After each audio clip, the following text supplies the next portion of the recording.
The state Senate is taking legal action against the governor's interim appointment to the Santee Cooper Board. Last month, Governor McMaster announced that he will appoint Charlie Condon as the chair of the board of directors for Santee Cooper. Senate President Hugh Leatherman announced the filing of a lawsuit today explaining that Condon was not confirmed by the Senate before the session ended.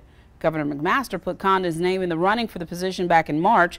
Senator Leatherman explained in a statement today that the governor is trying to reinsert Condon into the same public office. Governor McMaster says the law is on the side of the appointment.